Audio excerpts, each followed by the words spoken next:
ವೀಕ್ಷಕರೇ, ಇದೊಂದು CPU ವಿಂಡೋಸ್ದು. ಇದು ತುಂಬಾ ಚಿಕ್ಕದಾಗಿ ಕಾಂಪ್ಯಾಕ್ಟ್ ಆಗಿ ಇದೆ.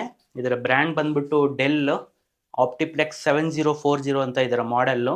ಇದರ ಫ್ರಂಟ್ ಸೈಡ್ ನೋಡಿಕೊಂಡ್ರೆ ಎರಡು ಆಡಿಯೋ ಇಂಟರ್ಫೇಸ್ ಇದೆ, ಪವರ್ ಬಟನ್ ಇದೆ, ಎರಡು USB 3.0 ಪೋರ್ಟ್ಸ್ ಇದೆ. ಇನ್ನು ಬ್ಯಾಕ್ ಸೈಡ್ ನೋಡಿಕೊಂಡ್ರೆ ಒಂದು HDMI, DP ಹಾಗೆ 4 USB 3.0 LAN, VGA ಪೋರ್ಟ್ಸ್ ಎಲ್ಲ ಅವೈಲಬಲ್ ಇದೆ. ಇದಕ್ಕೆ ಬೇಕು ಅಂತಂದ್ರೆ ನೀವು ವೈಫೈ ಕಾರ್ಡ್ ಕೂಡ ಆಡ್ ಮಾಡ್ಕೋಬಹುದು. ಮತ್ತೆ ಇದರ ಪ್ರೈಸ್ ವಿಷಯಕ್ಕೆ ಬಂದ್ರೆ ಇದರಲ್ಲಿರೋದು i5 6th ಜನರೇಷನ್. ಇದು ಅರೌಂಡ್ 12,000 ಇಂದ 15,000 ಮಧ್ಯದಲ್ಲಿ ಸಿಗ್ಬೋದು. ಬಟ್ ಇದು ನಿಮಗೆ ಹೊಸದು ಸಿಗ್ಲಿಕ್ಕಿಲ್ಲ, ಓನ್ಲಿ ರಿಫರ್ಬಿಶ್ಡ್ ಐಟಮ್ ಮಾತ್ರ ನಿಮ್ಗೆ ಸಿಗೋದು. ಹೊಸದು ತುಂಬಾ ಕಾಸ್ಟ್ಲಿ ಆಗುತ್ತೆ, ನಿಮ್ಗೆ ಅರೌಂಡ್ 80,000 ಮೇಲೆ ಇದು ಕಾಸ್ಟ್ ಆಗುತ್ತೆ. ಇದರಲ್ಲಿ ಅಂಥದ್ದೇನಿದೆ ಅಂತಂದ್ರೆ ಏನೂ ಇಲ್ಲ. ನಾರ್ಮಲ್ CPU ಅಲ್ಲಿ ಅಫ್ಕೋರ್ಸ್ ಲೈಕ್ ನಾರ್ಮಲ್ ಲ್ಯಾಪ್ಟಾಪ್ ಅಲ್ಲಿ ಏನಿರುತ್ತೆ, ಪ್ರೊಸೆಸರು, ರ್ಯಾಮು, SSD ಇವುಗಳೇ ಇದರಲ್ಲೂ ಕೂಡ ಇರುತ್ತೆ. ಇದರಲ್ಲಿ ಯೂಸ್ ಮಾಡೋ ರ್ಯಾಮ್ ಕೂಡ ಲ್ಯಾಪ್ಟಾಪ್ಗೆ ಯೂಸ್ ಮಾಡೋದೇನೆ.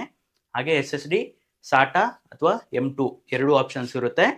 ಈ ಎರಡರಲ್ಲಿ ಯಾವುದಾದ್ರೂ ಯೂಸ್ ಮಾಡ್ಬೋದು. ಮತ್ತೆ ಇದಕ್ಕೆ ಒಂದು ಪವರ್ ಸಪ್ಲೈ ಯೂನಿಟ್ ಬರುತ್ತೆ. ಇದು ನಮ್ಮ ಲ್ಯಾಪ್ಟಾಪ್ ಚಾರ್ಜರ್ ಬರುತ್ತಲ್ಲ, ಅದೇ ಥರದ್ದು. ಇದೇನಾದರೂ ಹೋಯಿತು ಅಂತಂದರೆ ನಿಮಗೆ 1000 ರೂಪೀಸಿಂದ 3000 ವರೆಗೂ ಎಷ್ಟಾದರೂ ಖರ್ಚಾಗ್ಬೋದು. ನೀವು ಆಯ್ಕೆ ಮಾಡೋ ಬ್ರ್ಯಾಂಡ್ ಮೇಲೆ ಡಿಪೆಂಡ್ ಆಗಿರುತ್ತೆ. ಮತ್ತೆ ಇದು ಯಾರಿಗೆ ಯೂಸ್ ಆಗುತ್ತೆ, ಯಾರಿಗೆ ಯೂಸ್ ಆಗಲ್ಲ ಅಂತಂದರೆ ನೋಡಿ, ಇದು ಎಲ್ಲಾದರೂ ನಿಮಗೆ ಸ್ಪೇಸ್ ಕನ್ಸ್ಟ್ರೈಂಟ್ಸ್ ಅಂದರೆ ಜಾಗ ಪ್ರಾಬ್ಲಮ್ ಇತ್ತು ಅಥವಾ ಸ್ವಲ್ಪ ಸ್ಟೈಲಿಶ್ ಆಗಿ ಎಸ್ಥೆಟಿಕ್ ಆಗಿ ಕಾಣಬೇಕು ಅನ್ನೋ ಜಾಗದಲ್ಲಿ ಇದನ್ನು ಯೂಸ್ ಮಾಡ್ಬೋದು. ಇದನ್ನು ಮೇಯ್ನ್ಲಿ ಯಾರು ಯೂಸ್ ಮಾಡ್ತಾರೆ ಅಂತಂದರೆ ರಿಮೋಟ್ ಆಪರೇಷನ್ಸ್ ಮಾಡೋರು ಯೂಸ್ ಮಾಡ್ತಾರೆ. ಮತ್ತು ಎಲ್ಲಾದರೂ ರಿಮೋಟ್ಲಿ ಏನಾದರೂ CCTV ಪ್ಲೇ ಮಾಡಬೇಕು, ರಿಮೋಟ್ ಮಾನಿಟರಿಂಗ್ ಮಾಡಬೇಕು ಅಂಥವ್ರು ಯೂಸ್ ಮಾಡ್ತಾರೆ. ಮತ್ತು ದೊಡ್ಡ ದೊಡ್ಡ ಕಂಪ್ನಿಗಳಲ್ಲಿ ಇದನ್ನು ಕ್ಲೈಂಟ್ ಆಗಿ ಯೂಸ್ ಮಾಡ್ತಾರೆ. ಅವ್ರದ್ದು ಜಾಸ್ತಿ ಆಪರೇಷನ್ಸ್ ಇದರಲ್ಲಿ ನಡೆಯಲ್ಲ, ಸರ್ವರಲ್ಲಿ ನಡೀತಾ ಇರುತ್ತೆ. ಇದು ಜಸ್ಟ್ ಒಂದು ಲೋಕಲ್ ಕ್ಲೈಂಟ್ ಆಗಿರುತ್ತೆ, ಅಂಥ ಜಾಗದಲ್ಲಿ ಯೂಸ್ ಮಾಡ್ತಾರೆ. ನೀವು ಮನೆಗೂ ಕೂಡ ಯೂಸ್ ಮಾಡ್ಬೋದು. ಇದರ ಪರ್ಫಾರ್ಮೆನ್ಸ್ ಹೇಗಿರುತ್ತೆ ಅಂತಂದರೆ ಡೆಸ್ಕ್ಟಾಪ್ ಕಂಪ್ಯೂಟರ್ಗೆ ಕಂಪೇರ್ ಮಾಡಿಕೊಂಡ್ರೆ ಇದು ಸ್ವಲ್ಪ ಕಡಿಮೆನೇ ಅಂತ ಹೇಳ್ಬೋದು. ಲೈಕ್ ಲ್ಯಾಪ್ಟಾಪ್ ಥರನೇ ಇದು ಕೂಡ ಪರ್ಫಾರ್ಮೆನ್ಸ್ ಇರುತ್ತೆ. ಆದರೆ ಇದರ 100% ಪೊಟೆನ್ಷಿಯಲಲ್ಲಿ ನೀವು ವರ್ಕ್ ಮಾಡಬೇಕು ಅಂತಂದರೆ ನಿಮ್ಮ ಮನೆಯಲ್ಲಿ ಏರ್ ಕಂಡೀಷ್ನರ್ ಇರಬೇಕು. ಯಾಕೆ ಅಂತಂದರೆ ಇದರಲ್ಲಿ ಓವರ್ ಹೀಟಿಂಗ್ ಪ್ರಾಬ್ಲಮ್ ಬರುತ್ತೆ ನಾರ್ಮಲ್ ರೂಮ್ ಟೆಂಪ್ರೇಚರಲ್ಲಿ ಯೂಸ್ ಮಾಡಿದ್ರೆ. ಯಾಕೆ ಅಂತಂದರೆ ಇದರಲ್ಲಿ ಒಂದೇ ಫ್ಯಾನ್ ಇರುತ್ತೆ, ಅದು ಪ್ರಾಸೆಸರ್ನ ಕೂಲ್ ಮಾಡೋಕ್ಕೆ ಮಾತ್ರ ಸಾಕಾಗುತ್ತೆ. ಒಳಗಡೆ ರ್ಯಾಮು ಮತ್ತು ಮದರ್ ಬೋರ್ಡಲ್ಲಿ ನೀವು ಜಾಸ್ತಿ ಕೆಲಸ ಮಾಡುವಾಗ ಹೀಟ್ ಜನರೇಟ್ ಆದರೆ ಅದನ್ನು ಕೂಲ್ ಮಾಡೋದಕ್ಕೆ ಆಲ್ಮೋಸ್ಟ್ ಇದು 100% ಎಫಿಷಿಯನ್ಸಿ ಇರಲ್ಲ. ಸೊ ಇನ್ ಕೇಸ್ ನೀವು ಮನೆಗೆ ಏನಾದರೂ ತಗೋಬೇಕು ಅಂದ್ಕೊಂಡ್ರೆ ಇದಕ್ಕಿಂತ ದೊಡ್ಡ CPU ಪ್ರಿಫರ್ ಮಾಡಿ. ಅದರಲ್ಲಿ ನಿಮ್ಗೆ ಬೇಕಾಗಿರೋ ಆ್ಯಡ್ ಆನ್ ಕಾರ್ಡ್ಸ್ ಆ್ಯಡ್ ಮಾಡ್ಕೊಳ್ಳೋ ಆಪ್ಷನ್ ಇರುತ್ತೆ. ಹಾಗೆ ಫ್ಯಾನ್ ಕೂಡ 2-3 ಫ್ಯಾನ್ಗಳು ಆ್ಯಡ್ ಮಾಡ್ಕೊಳ್ಳೋ ಆಪ್ಷನ್ ಇರುತ್ತೆ. ಮತ್ತು CPU ಕೂಲರ್ ಆ್ಯಡ್ ಮಾಡ್ಕೊಳ್ಳೋ ಆಪ್ಷನ್ ಕೂಡ ಇರುತ್ತೆ. ಬಟ್ ಇದರಲ್ಲಿ ನಿಮಗೆ ಆ್ಯಡ್ ಆನ್ ಏನು ಮಾಡಲಿಕ್ಕೆ ಸಾಧ್ಯ ಇಲ್ಲ.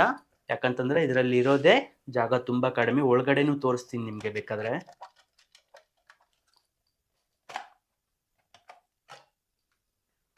ಒಳಗಡೆ ನೋಡಿ ಈ ಥರ ಇರುತ್ತೆ.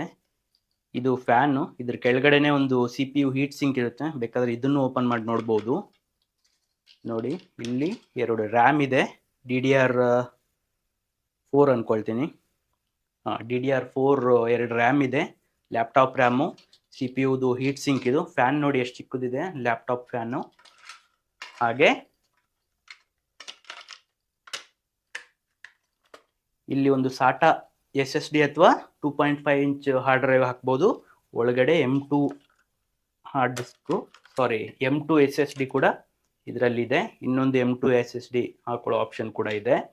ಈ ಥರ ಎಲ್ಲ ಆಪ್ಷನ್ಸ್ ಇರುತ್ತೆ. ಆದರೆ ನಿಮಗೆ ಆ್ಯಡ್ ಆನ್ ಕಾರ್ಡ್ ಅಂದರೆ ಫಾರ್ ಎಕ್ಸಾಂಪಲ್ LAN ಕಾರ್ಡ್ ಆಗಿರ್ಬೋದು, ಮತ್ತು ಡಿಸ್ಪ್ಲೇ ಅಂದರೆ ಗ್ರಾಫಿಕ್ಸ್ ಕಾರ್ಡ್ ಆಗಿರ್ಬೋದು, ಈ ಥರದ ಕಾರ್ಡ್ಸ್ ಏನು ಇದರಲ್ಲಿ ಆ್ಯಡ್ ಮಾಡಲಿಕ್ಕೆ ಸಾಧ್ಯ ಇಲ್ಲ. ಸೊ ನಿಮ್ಮ ಆಫೀಸಲ್ಲಿ ಅಥವಾ ಮನೇಲಿ ಏರ್ ಕಂಡೀಷ್ನಿಂಗ್ ಇಲ್ಲ ಅಂತಂದರೆ ಇದನ್ನು ಅವಾಯ್ಡ್ ಮಾಡೋದು ತುಂಬ ಬೆಟರ್. ಯಾಕೆ ಅಂತಂದರೆ ನಾನು ಹೇಳ್ದಂಗೆ ಇದು ಹೀಟ್ ಡೆಸಿಪೇಷನ್ ಸ್ವಲ್ಪ ಕಡಿಮೆನೇ ಇರುತ್ತೆ. ನೀವು ಜಾಸ್ತಿ ಕೆಲಸ ಮಾಡಿದ್ರೆ ಓವರ್ ಹೀಟ್ ಆಗೋ ಚಾನ್ಸಸ್ ಇರುತ್ತೆ. ಓವರ್ ಹೀಟ್ ಅಂತಂದರೆ ಅಫ್ಕೋರ್ಸ್ ಪರ್ಫಾರ್ಮೆನ್ಸು ಡೌನ್ ಆಗುತ್ತೆ.